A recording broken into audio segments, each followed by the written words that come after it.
Foucault du ciel a dit, je cite, j'aime Branham plus que Jésus. Par rapport à ces propos, est-ce que le frère a péché plutôt?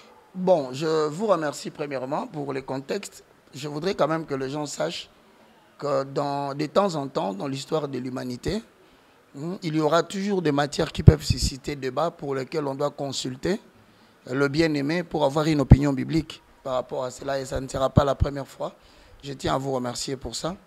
Je salue tous ceux qui nous suivent en passant. J'adresse des salutations aussi à tous ceux qui auront suivi ces propos, notamment en pensant que dans le livre de Actes des Apôtres chapitre 15, il s'est posé un tel problème dans le verset 1. La Bible dit qu'à un certain moment donné, on a exigé à tout le monde de passer par les rites de Moïse de la circoncision de la chair, disant que celui qui ne se fera pas circoncire n'aura pas le salut. Alors vous verrez que vers le verset 6, les apôtres se réunirent pour examiner cette affaire. Donc je crois que c'est une bonne chose qu'on examine cette affaire. Je pense que premièrement, le propos du frère Foucault du ciel, parce qu'il s'agit de lui que je salue en passant à Pointe-Noire où il doit se trouver, ce sont des propos qui doivent être placés dans un contexte. Quand je dis un contexte, nous n'avons pas la totalité de sa prédication. Ça, c'est la première des choses. La deuxième des choses, lorsque nous faisons sortir cette partie du contexte, cela nous donne une idée qui peut être biaisée, mais qui peut aussi nous désorienter dans le jugement. Et donc, je souhaiterais premièrement, malgré que je vais parler compte tenu du contexte, que les gens rentrent dans le contexte total pour avoir une opinion qu'ils peuvent faire eux-mêmes. Vous avez dit qu'il a dit qu'il aime Jésus. Il aime Branham. Il aime Branham plus que Jésus. Bon, un simple monsieur de la rue aurait dit ça, ça ne poserait pas un problème. Mais si ça pose problème au niveau de Foucault du ciel, c'est tout simplement parce que Foucault du ciel incarne la foi. Vous voyez? Et il ne faut pas oublier que dans le mouvement branhamiste, qu'il ne faut pas prendre cet acte isolé comme étant l'opinion générale de la communauté branhamiste. Non.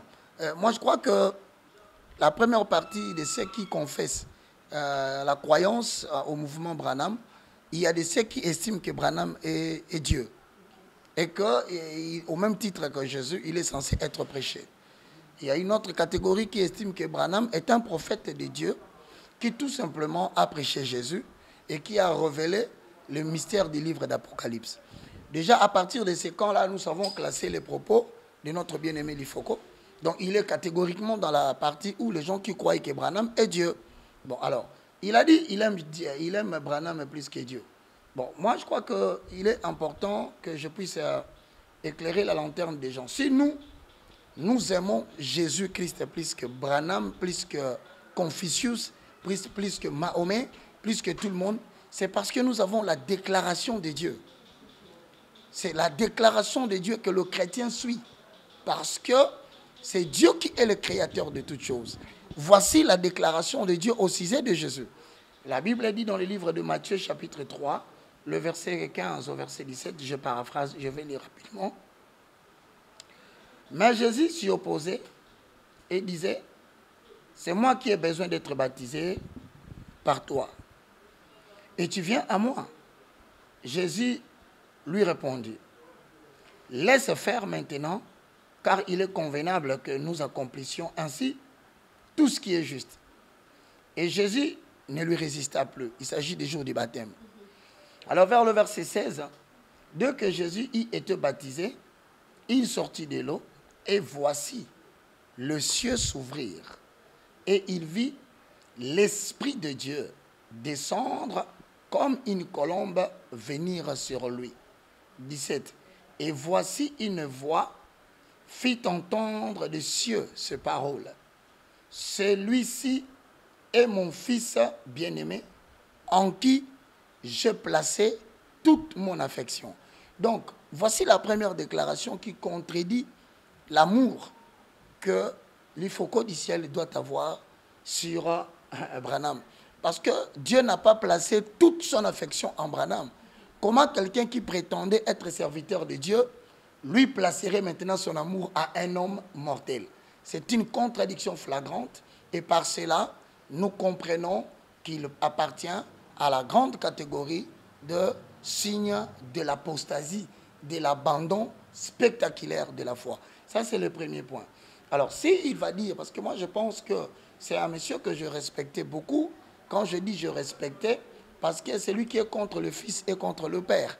Et c'est lui qui dit qu'il n'a pas l'affection pour le Fils, ne peut pas recevoir une moindre affection de moi. Je pense que nous pouvons le considérer seulement comme un simple frère qui n'a pas fini son encadrement, son affermissement, ou voire même, il n'a pas atteint les niveaux qu'il faut pour qu'il se mette debout. Et écoutez, je crois qu'il n'en est pas à sa première intervention. La première intervention lui a valu beaucoup de mépris, beaucoup de condamnations, beaucoup d'accusations. C'est lorsque notamment il a dit que Jésus-Christ a fini sa course chez Branham. Vous voyez, c'est la continuité. Moi, je veux bien que les gens me comprennent. J'ai posé les fondements dès le départ. Mais je suis en train d'épiloguer en argumentant ceci. Si Jésus-Christ de Nazareth, celui que l'on appelle le rocher frappé, selon le message codé de Moïse, Jésus-Christ est le rocher frappé, mais le rocher frappé fait jaillir de l'eau. Donc, autrement dit, si Jésus est la montagne, l'eau qui jaillit de la montagne s'appelle le Saint-Esprit. Alors, si nous prenons les choses sous cet angle-là, comment allez-vous comparer Branham au Saint-Esprit? Donc, vous êtes en train de dire, et s'il aime Branham plus que Jésus, voilà ce qui est contradictoire. L'eau est sortie du rocher. Donc, Branham est sorti de qui? De Jésus. C'est ça la logique, expression écrite et orale. Demandez à l'IFOCO d'aller consulter la deuxième année de graduat dans toutes les facultés confondues. Hein? C'est-à-dire que tout syllogisme comporte une majeure, une mineure et une conclusion. Comment il peut dire qu'il aime Branham plus que Jésus, tout en reconnaissant que Jésus a fini sa course chez Branham? C'est contradictoire. Jésus, en tant que rocher, a fini sa course chez le Saint-Esprit. Alors, dans ces cas-là, il estime que Saint-Esprit est Branham. C'est contradictoire, pourquoi? Parce que lorsque vous allez dans les livres de Matthieu chapitre 24, vous allez constater vers le verset 25, on descend, regarde ce qui est écrit dans la parole de l'Éternel. La Bible dit, lorsque Christ se présenta devant les apôtres, il leur a dit, regardez mes mains. Dans le chapitre 24, regardez mes mains. Parce qu'ils ont dit que c'était un esprit qui les a apparus. Mais si c'était un esprit, vers le verset 39, il dit, ils ne se doutèrent de rien lorsque le déluge arriva, mais avant ces propos, il les annonce, l'esprit n'a ni chair ni os. Ce n'est pas moi qui l'ai dit. Il dit, l'esprit n'a ni chair, il n'a ni os. Or, Branham a une chair et Branham a des os. Donc, si Branham a des os et il a la chair, donc Jésus ne peut pas finir sa course dans un mortel, parce que le Saint-Esprit n'a ni chair ni os. Quel est le danger aujourd'hui par rapport à cette prédication vers le peuple de Dieu? Bon, moi je crois qu'il faut faire très attention.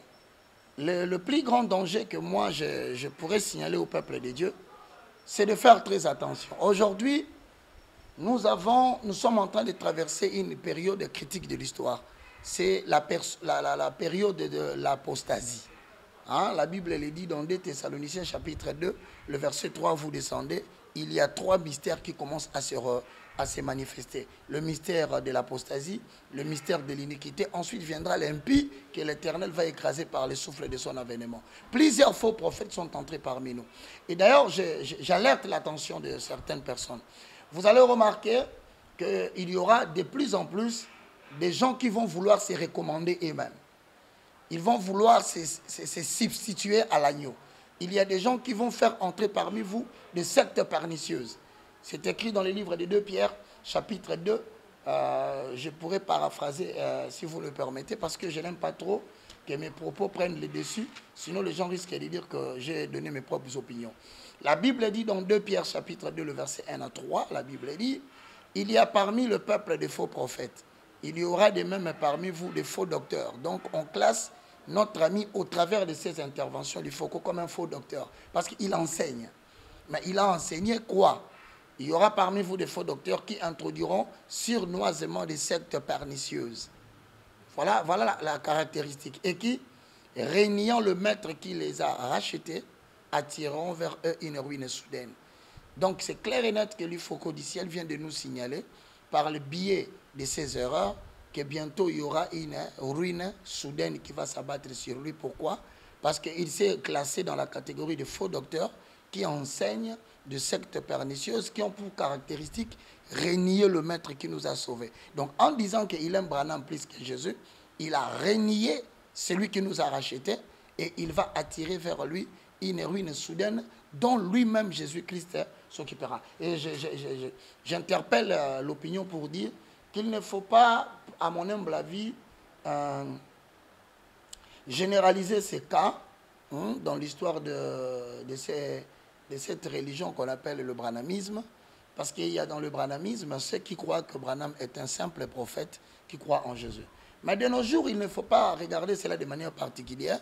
Nous avons de plus en plus de entre guillemets prophètes, des entre guillemets pasteurs. Aujourd'hui, vous allez remarquer de plus en plus, ils se donnent eux-mêmes de la valeur pour escamoter l'importance d'un papa vis-à-vis de sa propre femme. Il y a aujourd'hui des femmes qui estiment que leur pasteur est plus important que son propre mari qui l'a doté. Et il y a même des pasteurs qui vont jusqu'à dire que tu dois respecter ton pasteur plus que toute autre chose dans la vie. Voilà des gens qui introduisent des sectes pernicieuses et que nous devons dorénavant installer la vérité. Entre ton mari et ton pasteur, la personne la plus importante et qui ne sera jamais comparée, c'est ton mari. J'ai dit aux enfants qui nous suivent, entre votre pasteur et votre papa à la maison, la personne à qui vous devez donner tout le respect, toute la considération, et je rappelle encore, de la déférence, c'est votre papa, ce n'est pas votre pasteur. Je répète, quand ton mari dit, tu ne pars pas à l'église, tu ne l'obéis pas, tu désobéis à Dieu. Parce que la Bible dit, Dieu veut que la femme reste soumise à son mari. Prenez cela comme vous voulez, mais en tout cas, à mon humble avis, je le répète, le pasteur, arrêtez de prendre insidieusement la place de mari, de responsable de la famille. C'est une tentation et ça finit toujours par des conséquences néfastes. La femme finit par obéir aveuglément et le voilà devenu une copine du pasteur. Le voilà qu'on les a trouvés en flagrance à Mangengengue. Le voilà qu'il accepte tout ce que le pasteur lui dit et enfin c'est le divorce dans la famille. Donc qu'on réglemente un peu les déclarations incendiaires de ces gens pour que nous puissions rétablir la paix sociale. C'était ça. Quel est le message que vous lancez au peuple de Dieu qui ont été choqués par rapport à ce prophète?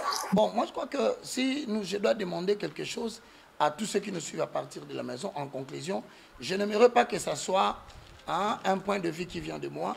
Je souhaiterais que nous puissions lire le livre de Tite au chapitre 1, le verset 10 au verset 11, pour que je donne la conclusion, parce que je ne voudrais pas demain que l'on dise que Baka contre l'Ifoko du ciel, d'ailleurs, qui considère Jésus depuis longtemps comme une vedette. Parce qu'il a chanté même une chanson, il dit Jésus est sa grande vedette. Jésus n'est pas une vedette. Jésus est Dieu. Donc si vous n'avez pas compris dès le départ la considération, il vient de le dévoiler. Jésus n'est pas une vedette. Alors voici ma conclusion. Tite chapitre 1, le verset 10 à 11. Il y a en effet, surtout parmi les circoncis, beaucoup de gens rebelles. La Bible ajoute de 20 discoureurs et de séducteurs. Donc vous comprenez déjà que mon ami l'Ifoko du ciel, que je respecte beaucoup, que je salue, a été déjà provenu qu'il sera un 20 discoureur et il sera classé parmi des rebelles. Le verset 11 dit, auquel il faut fermer la bouche. Je répète, auquel il faut fermer la bouche, car il bouleverse des familles entières, enseignant pour un gain honteux ce qu'on ne doit pas enseigner. Je pense qu'il a été sponsorisé par des gens qui veulent lancer des inepties, des balivernes, des gnognottes, des niaiseries au milieu des chrétiens pour salir la réputation de l'Église. C'est un gain sordide qu'il va gagner. Mais aussi, je rappelle à tous ceux qui nous suivent, nous devons fermer la bouche à tous ces gens. L'autorité vient des Écritures. Et donc, tous ceux qui sont avec lui, soyez courageux, appelez-les, dites-lui, cher chantre, tu viens de délirer. Alors, nous te demandons de rentrer à la télévision, de recadrer tes propos. Même s'il va les recadrer, je peux vous garantir, l'Ifoko du ciel est vomi. Il est vomi de tout le monde parce qu'on peut jouer avec tous les noms. On peut jouer avec toutes les appellations. Mais Jésus-Christ de Nazareth, c'est la source et la base de ce qui fait que nous tous nous soyons ensemble. Donc, mon très cher l'Ifoko, je te salue. Comme tout homme, ça peut arriver que tu commettes des erreurs. Ça peut arriver que les gens ne comprennent pas ce que tu as dit. Ne prends pas mon intervention comme un jugement personnel. Je l'ai étalé et j'ai donné des références bibliques. Réponds-toi, reviens à la télévision, recadre tes propos, présente des excuses à Dieu, prends quelques temps de prière. L'Éternel, certainement, il permettra que tu puisses retrouver les bons sens. Parce qu'à mon humble avis, tu as perdu les bons sens. Que Dieu te bénisse. Merci beaucoup.